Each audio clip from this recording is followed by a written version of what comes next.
Hello, everyone. Welcome back to the PokerGO Podcast. My name is Donnie Peters. It is Thursday, May 22nd. Tim and I are coming to you from the PokerGO studio. Mr. Mullet Man over here. As you guys can see, hopefully at least, on our fresh new video, this is kind of a test. Yeah. But also, if it works, it's going to be released. So that's a good thing. Maybe I should have dressed a little better. You look like a damn idiot. That is for sure.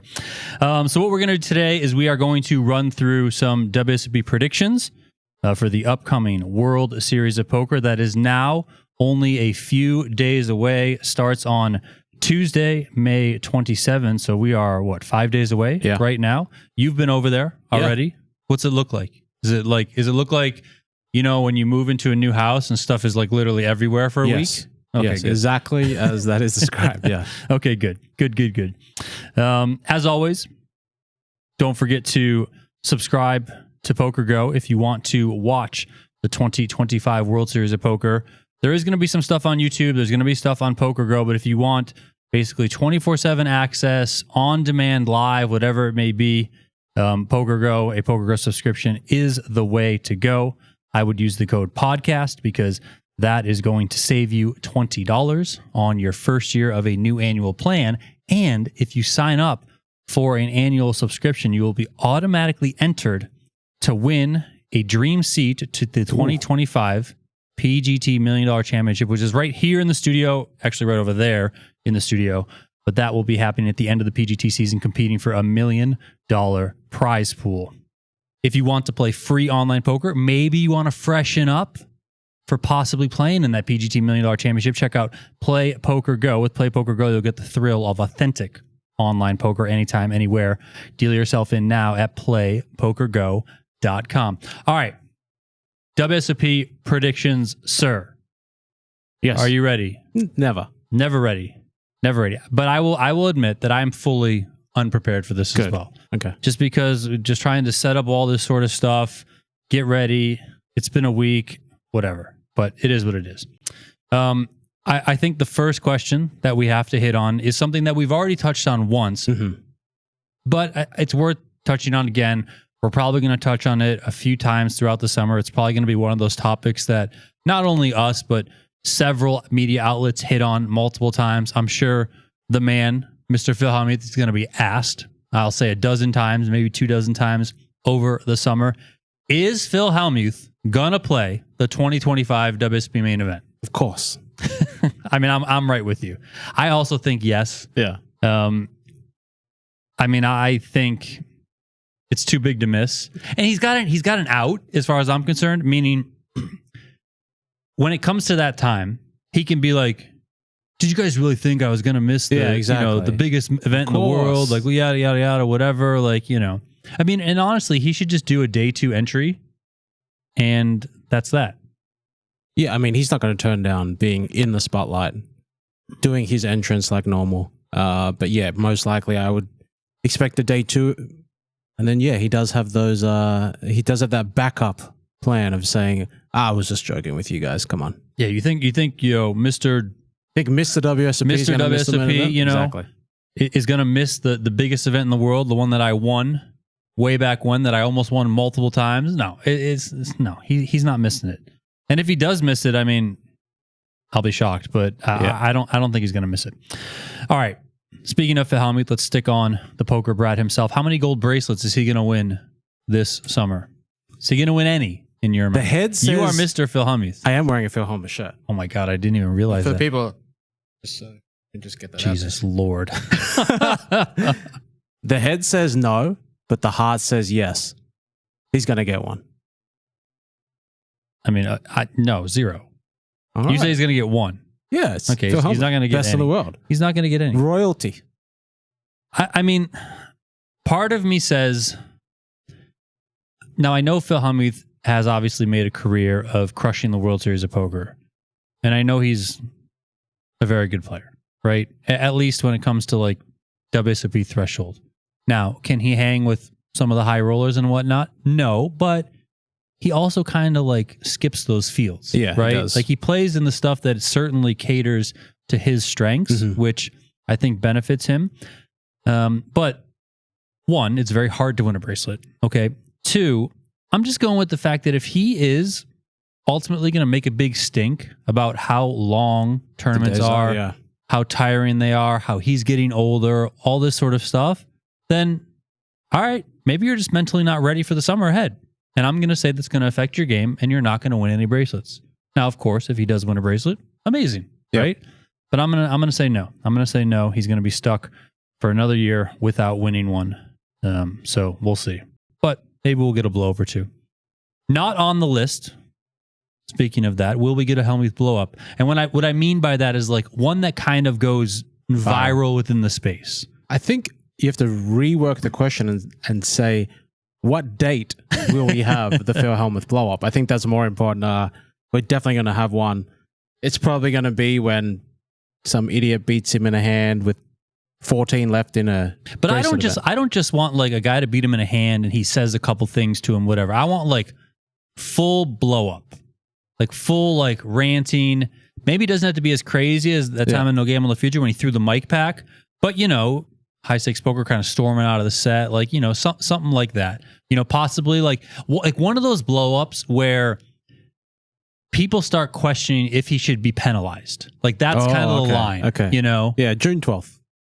June 12th. You just doesn't pick the day. June 12th. All right. Yeah. No big deal. We're like 13 days into the WSOP. Boom. We're going to be calling for Hellmuth to get a penalty. I think we'll have some verbal tirades. I just don't think we'll go as far anymore. Like I feel like in kind of recent years, he's kind of tiptoed a little bit towards it, but he ultimately hasn't got to the point where there's kind of that outrage on social media within the community, whatnot. Be like, hey, how come he doesn't get a penalty? What the heck is this? All that sort of stuff. So we'll have, you know, various tirades. You know, he'll probably do some ranting, some calling of names under his breath, but I don't think we're going to get full Phil Hellmuth blowout. So I'll say no to that one. Phil Hellmuth is a former WSOP main event champion. Will we see a former WSOP main event champion reach the final table of the WSOP main event this year? Oh, I thought this was going to be of any bracelet event. Well, I changed it on the fly, and I was going to then ask any final table after. So I'll say first, WSOP main event. No. Yeah, obviously no. Okay, now any final table. Yes, Phil Hellmuth. Oh, when he wins his 18th bracelet. Okay, well, yeah, that tracks obviously. I would say the line's got to be like 3.5. 3.5 or under. Not a lot of them play that much. We're talking just Vegas main event to clarify. Yeah, correct? We're not doing it like all this other stuff. But like, there's not. I mean, they play, but like, okay, let's take. I would probably start with like Chris Moneymaker, because like pre-Chris Moneymaker, they probably don't play a whole ton, if at all. You know, like look pre-Chris Moneymaker, Robert Varconi, Huck Seed, like they don't even play. Well, you know, they might show up for one event. No. But Chris Moneymaker, right? He plays a couple of events, but it's a couple. You know, he kind of comes out, maybe does one kind of little stint, maybe goes back home, comes out for the main, like that sort of thing. So it's not high volume. I think of someone like Greg Merson, right? Also only comes out for like various stints at times. You know, a very good player, yes, but doesn't put the volume in. Then you have where does Greg live? On the East Coast somewhere. So shared liquidity, WSOP.com. Okay, we're not counting online. Why? That's a WSOP final table. No. Don't be that all guy. All of these questions refer to only the live stuff. It's just easier that way. Come on. Either way, here's who I'm betting on. I'm betting on Ryan Reese, Joe McKeon, Karai. Okay, are they all going to be here playing like a full volume? I think so. Joe Hashem's going to come out and play a few events. Obviously, a few events. He's good. He's going to play like 3 PLO tournaments. That's okay. He's good. He's that good that he'll final table one of those. Obviously, Phil Hellmuth. Jim Bechtel plays some of those mixed game ones that only get 130 players. So much easier to make a final table in that one. I like my 3.5, but I was taking into account online. I think somebody will, but I'm taking under on your 3.5 as it relates to the live realm. I think somebody will again make a final table live at the WSOP this year, but I think it's going to be hard for several of them, just because I don't think that the volume is there. You even have people like Daniel Weinman recently responding to your tweet, basically saying that like he's not playing the main event. Does that mean he's not playing at all? I mean, he seems like a guy who was kind of trying to get his way out of poker to begin with. Yeah. And then he happens to rip off the main for $10 million. And now it's just like, all right, get out of jail free card. I got $10 million. I'm going to do whatever I want for the rest of my life. Go enjoy being a dad. Yeah, for real. All right. What is the deepest a former WSOP main event winner will go in the main event this year? Is that final table? Is that final 3 tables? Top 100? Just in the money? What's it going to be? I'll take top 100 easily. Top 100? Easily? Easily. We should bet this stuff. I'm not taking top 100. I'm just trying to think. Top 27 is pretty hard, but I'll take top 100. All right. I'm going top 500. Okay. And I just don't think, you know how hard it is to get the top 100 of the WSOP main event? That is insane. Insane. How many former main event champions are going to play? 12? Yeah, it's a good. Yeah. Well, we think Hellmuth is going to play. Okay. You'll probably get Moneymaker. You'll probably get Let's Greg go from Merson, let's just Martin wind it back. Jacobson. Jonathan Tamayo. Yes. Yes. We're going to rule out Weinman, right? That's what. Yeah, that's what he say? responded. By the way, everyone, Tim's been putting out these like stats and stuff on Twitter, one a day as it relates to the WSOP. Great stuff. Absolutely great stuff. But you put one out there about former main event champions like cashing the next year, was it? Yeah, and then Dan Weinman said like I won't be busting. He basically was insinuating he's not playing the main event this year. To me, it sounded like he was going to win it all. No. Again. But like, it's Well, Tamayo, Espen, Karai, Damien Salas, and San will play. Damien Salas might honestly be a lock for the top 100. He always runs deep in that stupid thing. He'll play, right? 6. Qui Win, 7. McKeon, 8. Jacobson, 9. Reese, Merson. That's up to 11. Jokata, 12. Yang and Gold? Probably Gold. That's 13. Well, Gold's got that new sponsorship, right? So that means he should be in there. Hashem 13, Raymer 14, Moneymaker 15. So it's more. It's more like 18 probably. Because then you're going to get some randoms like, you know, whoever that gets in. Moneymaker for sure usually plays. Johnny Chan, Barry Johnson. Yeah, you didn't even name Hellmuth. We think he's going to play even though he said he wasn't going to play. Bobby Baldwin. Does he play? Assuming he plays the main event at least. Yeah, I mean, I don't know. So it's probably closer to 18, 19, something like that. All right. What is the deepest a female player is going to go in the main event this year? Of course, last year we had Kristen Fox and what was it, 12th, 13th, something like that? Yeah, something like that. Super, super deep. Almost made the final table. So how far is a female player going to run this year? Further than a main event champion, but top 100 still. Okay, I got final 3 tables. Whoa, okay. I think there's just a lot of really, really, really solid women who play poker these days. There is, a lot of them. Like, I think forefront in everyone's mind, as we just mentioned, Kristen Foxen, but there are a lot of really, really, really effing good female poker players, like even ones that you don't necessarily know. Like they get their time in the spotlight during the ladies championship. You watch that stream, you follow the coverage, and you're like, wow, holy hell, like this person has played extremely well. You know, so there's a lot of just really, really good female poker players. And, you know, I think that they can do extremely well in the main event. So I'm going to go final 3 tables. And I'm also going to say it's probably going to be someone we don't necessarily know about. I mean, maybe we've heard the name here or there, but it's not going to be, not that it can't be a Maria Ho or a Kristen Foxen, you know, those sort of big names. I think it's going to be more of an unknown female player who kind of has her breakout moment on poker's biggest stage. So that's what I'm going with there. Will any woman win an open field bracelet event? Yes. And no, the ladies championship does not count as an open field bracelet online count? event. No, this is all live. God damn. I'm still going to say yes. I feel like we'll get one. I also say yes.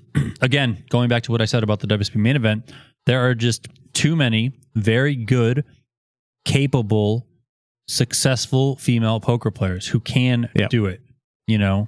So I think that, we're going to see it happen. All right, moving on. Who will be the top performing high roller across the series? Now, you and I talked a little bit before we hopped on air here. Top for performing is kind of open to interpretation. You know, the way that I kind of classify it is like, if you were to say, let's say 5, 10, 15 years from now, 2025 WSOP, which high roller was the best or had the best series, boom, you just name the person. Like that's kind of how it's Okay. You know, and it doesn't have to be exact, but it can kind of be like you can make the argument in a way, you know. So that's what I'm going with there. I'm gonna bet on form here. I'm gonna take my boy, our PGT boy, Alex Foxen. Same. I got Alex Foxen too. Just He's been doing extremely well, both on the PGT this season. Also now, currently over in Triton, he's doing very well. He won an event already. He's had some deep runs. So I like that form as well for Alex Foxen. You obviously know he's going to put in the volume at the WSOP. He's going to play all sorts of buy-ins. I actually think that, you know, just going off what we talked about last time in that article for poker.org, I believe he mentioned kind of along the lines of like a Phil Hellmuth, you know, just hinting at sort of the stamina aspect, the health aspect of things where he might focus a little bit less this year on smaller buy-in events and really focus towards the higher buy-in events and like, you know, just make sure that he's 100% every time he goes into one of those big buy-in fields. So yeah, I think Alex Foxen is going to have a very good summer.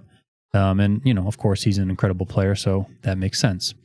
Of the top 10 ranked PGT players right now, which I'm going to rely on you to list them in a second, so pull up that list, Mr. PGT Commissioner. Who's going to be the best performer this WSOP? So who do we got? Well, current top 10, Eric Blair, in order. Alex Foxen, Chino Ream, Kristen Foxen, Joey Weissman, Nick Shorman, Daniel Negreanu, Jesse Lonis, Shannon Shaw, and Jim Colopy. I'm going to take Alex Foxen again. You just got to keep betting on that man. I'm also taking Alex Foxen again. I mean, how can you not? If you name him already for the previous question, I think you have to name him right now as well. So Alex Foxen. We take Foxen, a second person. Let's take a second person then. Okay, go ahead. I'm going to go with Jesse Lonis. Just he's having a great, just like Alex, great series at Triton, doing really well. He's primed for another big World Series. Shannon Shore. Good one, yeah.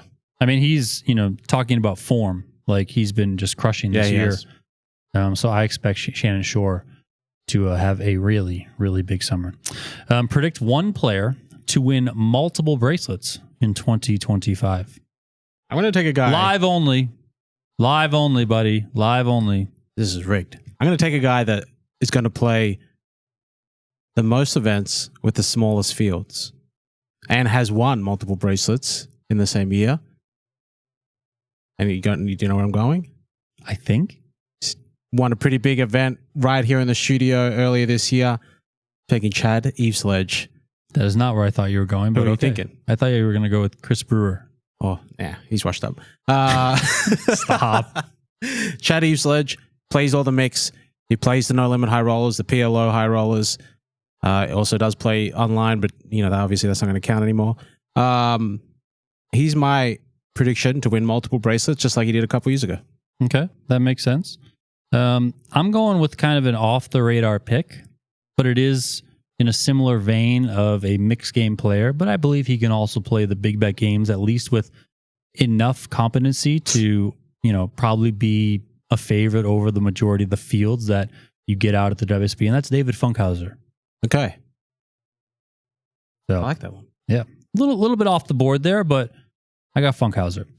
Give us 3 picks for WSP Player of the Year. We're going to pick a favorite, we're going to pick a mid-tier contender, and we're going to pick one long shot. My favorite is Sean Deeb. And the main reason is I think there's only a few favorites when it comes to WSOP Player of the Year. Yeah. I think some of the other ones might play. How many do you think there are? Just give me like a number. Is it more like 3 or is it more like 15? I feel like it's 3. I think it's Negreanu. It could just be 2, but Negreanu and Deeb are really, they're tier 1 of all WSOP Player of the Year candidates. And then you have a kind of a bigger tier 2, which is like, I think the Shawmans, the Osmuses, Michael Munchak, all those kind of people that are going to play big schedules and play events where they can accrue a lot of points. And then you have basically everyone else. So I think Negreanu, after winning a bracelet last year, pressure might not be there. I could be wrong, but I think Deeb always wants to win this, is always going to push to try and win 1, 2, 3, 4 bracelets, win another Player of the Year title, and really stamp his legacy. So Sean Deeb's my favorite pick. How about yours? I'm not taking a favorite. What do you mean you're not taking a favorite? I'm in charge of the podcast. Okay. and we have 25K fantasy coming up. So I'm going to abstain right now. Oh my! But once you see who we select, that will be my favorite. So stay tuned for a couple of days. I can't give the opponents any sort of edge. There's supposedly a lot of new teams. I don't know who the heck these guys are listening. So I'm not giving my favorite. Did you only gave favorite? I didn't get the favorite. Okay, I'm gonna say my mid tier then. Okay, Bryce Yockey. Interesting. That's a good one. He's kind of mid tierish, right? No, it's good. I never really would have considered him. He plays a lot. Plays all the games. I think he cares a crap ton. Like, he wants to win. He's super competitive. I think in some ways he's kind of got something to prove. Kind of monkey off the back-ish. You had the whole bad beat several years ago versus Josh Aryeh. Yeah. You had finishing second last summer to Negreanu. Like, it's kind of like at some point I feel like Bryce is going to rip off, like, he's going to have like a Scott Seaver-esque summer. Yeah. So I mean, not that he's like any sort of guarantee to win. Of course, it's very hard to win WSOP Player of the Year. Yes. But, Bryce can get as hot as anyone. As you mentioned, he plays all the games. He'll play big. And especially, like, he's the type of guy who, kind of similar to what we saw a couple of years ago with Dan Zach, if he has a big summer early, maybe he's like, oh, I got to get in the 250K. Yeah. I got to get the 100K, like a high roll. Like, I got to start, sell some pieces and play every big thing for sure. Who you got mid-tier? Mid-tier, I'm going to ride my pick from earlier, Chad Eveslage. Okay. I think he qualifies for mid-tier. If I think he's going to win a couple bracelets, he's likely to play a little bit bigger. When I say that, I'm talking about the 100K PLO, the 100K no limit. I don't see him getting in the 250K, but we also said that about Dan Zach. So he's one that could definitely make a run at trying to win Player of the Year. Who you got long shot? God, this one's anybody. No idea. But if I'm really thinking about it, I think you could consider this guy a long shot. Another mixed guy, Benny Glasser. No, you're not a long shot? No, he's a mid-tier, you think? He might be favorite. Oh, get out of here. Okay. What are you talking about? Who's going to play as much volume and like all the big stuff as Benny? I feel like everyone out of like 12 people are then all technically long shots. I mean, yeah, that's kind of the point. You go. You pick one. Let me think. David Funkhauser. Okay. Who I already said. I mean, it's part long shot in that I think it's hard to win Player of the Year, or at least be a true favorite, if you're not going to step up and like play the 50Ks, play the 25Ks, like all that sort of stuff. Like, yeah, Funkhauser might get into the 50K PPC, but is he going to play a 50K PLO? I don't know. Is he going to play a 25K? Like that sort of stuff, which I think, it obviously gives you a really good chance to contend for POY if you're in those tournaments, which I think the favorite guys are like a lock to play 250 to 5K, like for sure, like whatever's happening that day. And then maybe they splash around in some of the smaller stuff, depending on what it is. So that's how I kind of attack it there. And then also it's part long shot because like, I feel like if David Funkhauser ultimately wins, like the common poker person might be like, who's that? Like, we know who David Funkhauser is. He's obviously plays a lot of stuff now. Like, shot, but it's like, who's that?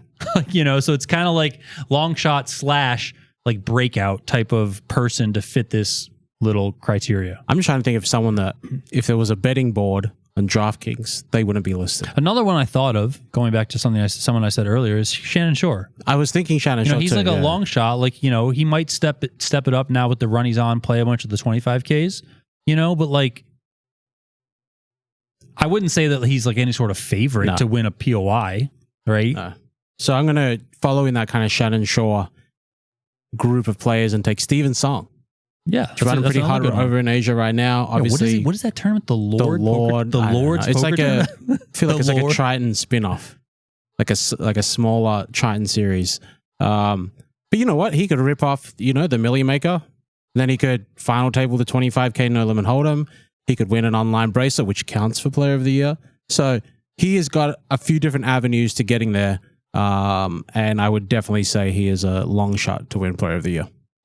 All right. Which poker vlogger or influencer? I skipped one. Sorry. Let me go back. Which mixed game specialist is going to have the biggest summer? I think I know who you're going to say, but go ahead. I got to continue. Chad Eveslage. Yeah, there you go. And I'm also going to continue David Funkhauser. Okay. So there we go. Which poker vlogger or influencer will make the biggest noise on the felt this summer? And you cannot say Daniel Negreanu. is noise on the felt results, or is that breaking a selfie stick? yes? I mean, I guess open to interpretation. I implied felt, but you can. I got one that qualifies for both. Okay, go ahead. I'm going to take Ryan DePolo. I know he is having a baby. Congratulations. Is he going to play? I don't know, but we have to remember. Baby run good? Baby run good. He's also backed by Negreanu, meaning he can probably play a big... Wait, when did he get backed by Negreanu? Is that like an open thing? He talks about it on his vlog all the time. No. Okay. Yeah. He does vlog every day, so he's making noise in that aspect on the YouTube streets. He'll be playing a bunch of events, I would expect. He's my pick. I went down the list of vloggers, and it's hard to know how much they're going to play, how much content they're going to make. It's actually kind of a tough one to pick, I thought. But yeah, I got Brad Owen. If you watched his recent vlog, he talked about how hard he's going to be going this summer. He's also got some... He already won one of those golden tickets for Club WPT. How? Kind of sketchy, but he already won one. So basically, if he wins then one of those tournaments, he wins an additional $1 million. So there's that. But then I think he also said, and I mean, you guys can check the vlog to make sure that I'm not speaking nonsense, because I very well might be. But if he wins like something else, like another bracelet event, he's going to basically give $100K away. Rampage is doing some of that too. Yeah. So I mean, like Brad has talked about, basically he's like all in on the summer. He's going to be going hard. So, so yeah, I mean, he fits, obviously poker vlogger and influencer. So yeah, I'm going with Brad Owen for that one. Now this next one, in my short pre-episode prep, I wasn't able to come up with a name. So I'll see if I can think of one on the fly, but I'm going to throw it to you first. Predict one mainstream athlete or celebrity to make a splash in a gold bracelet event. Doesn't have to win, but, go deep, generate some good buzz. The thing that I think of is back at the Rio WSOP main event, Richard Seymour was running deep, and it started to really get legs, like with like outside poker media, like that sort of stuff. Like, oh my God, like 3-time Super Bowl champ, Richard Seymour, he's like running deep in the biggest poker tournament in the world. So that type of like buzz, maybe not that big, because it's obviously hard to achieve that, but, just starting to really, really, pick up some buzz. Who's it going to be? I think Richard Seymour's easily the consensus pick here. Does he play that much anymore? That's my thing. He plays I feel enough. like since he got like kind of looped into this Raiders ownership group, he like has been more out of the spotlight. Okay. I wasn't going to pick him though. I'm going to take soccer legend Neymar. He's still dealing with some injuries. Perfect time to play some poker. Perfect time to play some poker. And we saw the buzz when he was here, and he cashed in. It was like the 1K turbo. 1K turbo, and so he was at my table. That's right. Yeah. I think he'll likely play a few events, and the name and the stardom that he brings will create some kind of buzz for the World Series of Poker. I'm going with your boy, Calais Campbell. Yeah. And the reason I say that is because I feel like he's the one person that's a mainstream athlete or celebrity that I feel like is there every year. Just trying to check if he's signed to an NFL team right now. You know what I mean? Like, I feel like a lot of these guys, like, I have no idea if they're even going to show up. Yeah. I mean, a bunch of them will show up for the main event, right? But like, I mean, you did that interview with Calais a couple of years ago. He's like, I want to win a bracelet. Like, I'm super competitive. Like, I want to do that sort of stuff. So I feel like we see him out there. I was thinking about possibly naming our friend Nick Wright, but I think he's only playing like 3 tournaments. So, I mean, I can't. Calais Campbell just re-signed with Arizona Cardinals. Boom. Short drive away, buddy. Okay, I just drove that last weekend. It's not that short. It's not that fun. He's got the money to but he's fly close enough jet. where it's, whether he's got some OTAs or some summer camp obligations, he is a 45-hour flight away or a 5-hour drive. So that's a good pick by you. That's right. All right. I added this one. I don't know if you saw it, but name a first-time WSOP bracelet winner. Easy. Okay. Alan Kessler. Oh, Jesus Christ. No, not happening. I got Sean Winter. Good one. He's freaking due. Yeah. We got so burned last year in that freaking 250K high roller. His kings, Taylor von Kriegenberg's kings, with like, they were either at like 9 or 10 or 11 left or something like that. It was a massive pot. I mean, it is burned into my brain that if Winter just wins that pot, he wins the tournament. Yeah. And it changes like everything for us in terms of fantasy and all that sort of stuff. So I got Winter. I mean, it's time. He's not gonna put in like the biggest volume, but I say every 10K plus no limit hold'em and PLO tournament, he's gonna be in there. We obviously know how hard it is to kill Sean Winter in a poker tournament. It's a cockroach. Yeah, and he, he can play extremely well. So I got Sean Winter is finally going to do it. And when you have additions like the 100K PLO, that's right up Sean Winter's alley. So there we go. Sean Winter, I'm looking at you for first time WSOP Gold Bracelet winner. All right, we're moving on to a batch of questions that have to do with prize pools and field sizes at the 2025 WSOP.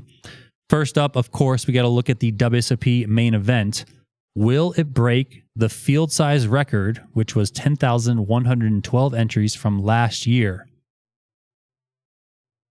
I don't want to bet against this number, but I feel like I have to with everything that's going on in this country and some of the travel restrictions. So I don't want to. My head says I have to. My heart says don't be an idiot. Always bet the overs here.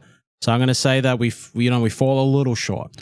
I'm somewhat aligned with you until 2 days ago or yesterday when Bitcoin is now at an all-time high again. So we know how invested the poker community is into cryptocurrency. I don't think that affects the main event as much as it affects like the 250K or something. Yeah, maybe that is true. Because the main event is, it's one 10K bolt and that's it versus something with re-entries. Yeah. I can. Okay. I didn't make that much money the last few days. Doesn't really change how I play if I'm going to play. I mean, listen, I think I'm a no. It's just, and it's not like this is a no. Oh my God, they're going to get 6,000. Yeah. Like that sort of thing. No, I mean, this is just I think it's just really hard to achieve that. I agree with you on a lot of the stuff that's happening. I think kind of generally speaking, poker feels slightly down in terms of field sizes. Not like anything big or alarming or whatever. It's just kind of like, leveled off a little bit. So I think 10,112 is super, super hard to achieve. I think it's great, but I think they're going to fall slightly short. And then I would anticipate that things pick back up next year. Yeah. Right. So that's kind of how I'm thinking through this one. Do you have a prediction for field size? Like, give me a number. I take like 10,017. I got 9,992. Okay. So, I mean, we're pretty close in terms of, slightly below last year. Extremely good number. Is there a number? So, would you be like, rate on a scale of 1 to 10, how surprised would you be if they broke the record? I wouldn't be that surprised. Yeah, to scale be 1 to 10. 10 being the most surprised? Yeah. 10 being, oh my God, what the hell? This is insane. Like a 4. Yeah, I'm like a 6 maybe. Yeah. Now, what's the number where you're like, wow, that's bad? Because I don't think you and I, like, you're at 10,017, I'm at 9,992. We would never say that. We would say that's very good. Like, from my perspective, is different to what WSOP's perspective, right? I think WSOP's perspective would be anything sub 10,000 is bad. I think. Come on. That's what you're playing with 112 entries. That's not even a lot. I'm saying that's how I think they may view it. Personally, I think there's a world where we get 8,800, 8,500. Anything below that is like, oh, this is not great. But we're going to have I think we'll have a pretty good idea in the first few weeks as the World Series starts and we start comparing field sizes to previous years across different buy-ins, and we'll see where it's trending. If it's trending the same or trending significantly under or hopefully just significantly over. We can readjust these lines. I think sub 8,000 is, for me personally, is wow, that's bad. I think anything over 8,000 for a 10K poker tournament is still an insane accomplishment. Yeah. Like, I just don't care what anyone says. I don't care if you got 10,112 last year. I still think that's a wild number to get, especially when it's a freeze out. Like, it's just, to me, that's incredible. Now, of course, people are going to look at it and they're going to be like, oh my God, they're 20% down. Oh yeah, what's going on? Whatever. Like, first year GG owned the thing. What the heck? But no. So while I do think it's going to be ever so slightly down, Like, it's going to take a lot for me to be like, wow, that's horribly bad. Yeah. Type of thing. All right. How many $1 million first place prizes are going to be awarded this summer? I'll let you answer this one. Okay. How about this? I'm going to give you what it was last year. There was 16. Do you think it'll be more or less? Well, it's 15 the year before, 16 last year. Oh, you already know. Of course you do. You're the freaking stat guy. I'm going to go, it's going to be more. I'm going to take at least 17, mainly because More events. we're adding the 100K PLO. That's going to be a $1 million first prize. If we predict some of these events to go down, okay, maybe we drop under that. We did have one event last year that had 975K for first, I believe. That was the one Michael Rocco won. So that could easily go up. We could have 18. But yeah, I think we get more than last year. I'm going less. I'm going 15. Okay. I just think, some of these events might be cutting it a little bit close. Like, I kind of wonder about the PPC, to be honest. Yeah. I mean, that's kind of close. You have the monster stack was 1,098,000. You got they don't have, I know you said the 100K PLO, which I also thought of, but they don't have that $3,000 mid stakes championship. That is true. Which was over $1 million. It was slightly over $1 million, 1,041,000. So that's a wash there. I kind of wonder about this $10,000 mystery bounty, the one that Matthew Lambrecht won. That was slightly over. You're going to get the main event, of course, right? You're going to have the Millionaire Maker. That's a lock because it's guaranteed. You're also going to have a guarantee with the Mystery Millions. They also added the 25K half and half. And I feel like that could easily, we've seen the popularity of PLO and no limit high rollers. That could easily be a 7-figure first prize right there. Yeah, I just think we're going to see kind of some hits here or there. So that's where I'm at. But it'll probably be right around the same number overall. So I don't think it's too crazy. Now, one thing that is working against this prediction here for me is I think that the organizers will push to get $1 million like where they can. Yeah. Like if, let's say the monster stack is like 993,000, maybe they just push it to $1 million. Depends on the event, but I think there is one payout there. Like, check which one Michael Rocco won. He won the 6 max, right? How much though? Wasn't it like 975? 924. Yeah, like when do they start? That was the closest to $1 million without being $1 million. When do they start trying to get that one up? But like, is that event worthy of fiddling with the payouts? I don't know. So what's interesting about that event always takes place like during the main event, WSOP right? main event, but like deep into it. Yeah. Like that's the one I think Sean Deeb won a couple of years ago. Obviously Michael Rocco won it last year. But what's interesting this year is you have that WPT Venetian event. Sure. 5K, $4 million guaranteed. So is it kind of like people are picking and choosing a little bit more? I mean, we'll see, obviously, but just kind of worth throwing out there in that regard. But I mean, it's probably going to be right around the same number as last year. Which event is going to have the largest prize pool outside of the WSOP main event? You kind of touched on the price of Bitcoin. So I am going to bet on last year's biggest prize pool, which was the 250K. I mean, there's only one answer, and it's super high roller. Nothing beats that. Well, Mystery Millions was pretty close last year, but I think there'll be some issues this year, and we're going to get onto that soon. But 250K super high roller. Will the Mystery Millions once again eclipse 18,000 entries? Oh, by the way, I think it's going to be the 250K as well, if that's not clear. So in terms of the Mystery Millions eclipsing 18,000 entries, it had 18,188 in 2023, and then last year it had 18,409. So is it going to? They did add a flight, correct? I believe yes. all those like Millionaire Maker, Monster Stack, I believe they all added a flight. Maybe I'm wrong there, but I'm pretty sure I think they did. I'm honestly going to take... I'm going to take unders. And the main reason it being was, we have issues with people traveling, so maybe they only want to come for a limited amount of time. They might save that for the main event time.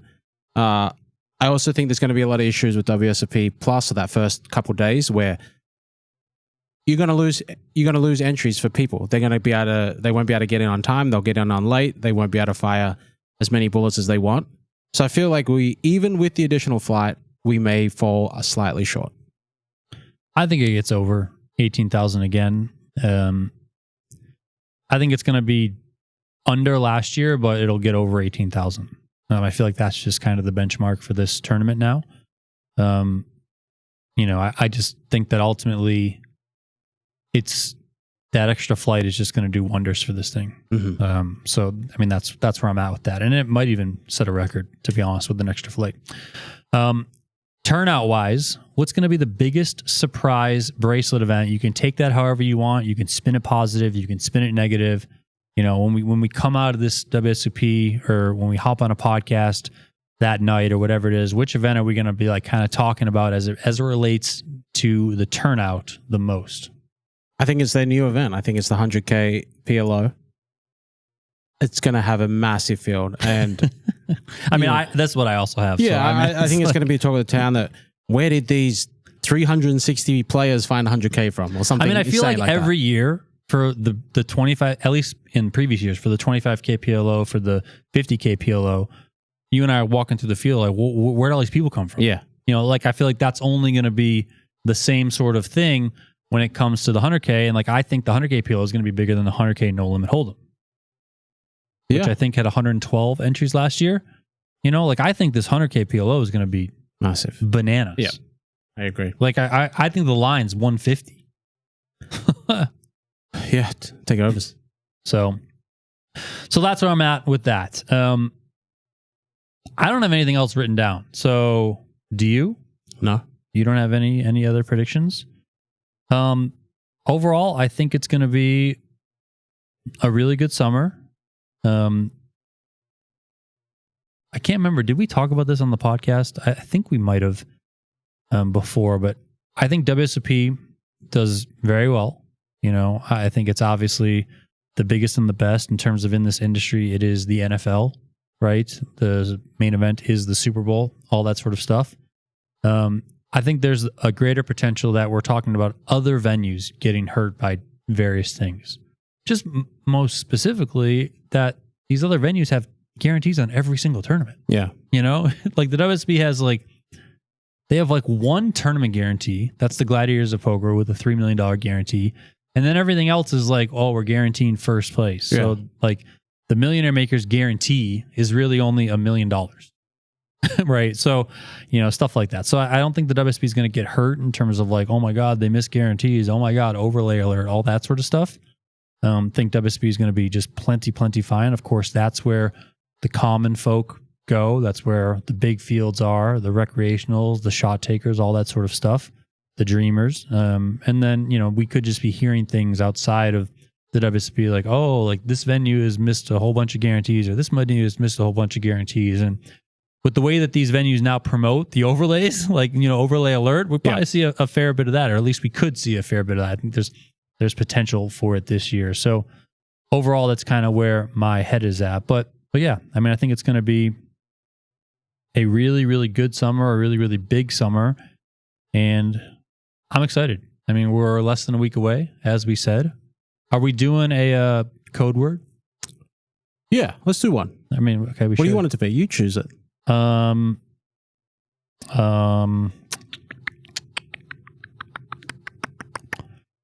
I'll say the code word will be, let's just use prediction. It's a long one. I know. Tough to spell, too. It's also one of those ones that I think some people might misspell it, which is I think is good. You got to spell it right. Okay. So prediction. Google it or ChatGPT it or do whatever you got to do out there to get the spelling right for prediction. That is the code word. And let's rock and roll. I'm ready to go. Same. All right. For Tim Duckworth, the mullet, no sleeve wearing guy. I hope you show up to the WSOP like that, please, for the love of God. It'd be incredible. For him, Tim Duckworth. For me, Donnie Peters. We're out of here. We will talk to you guys next time.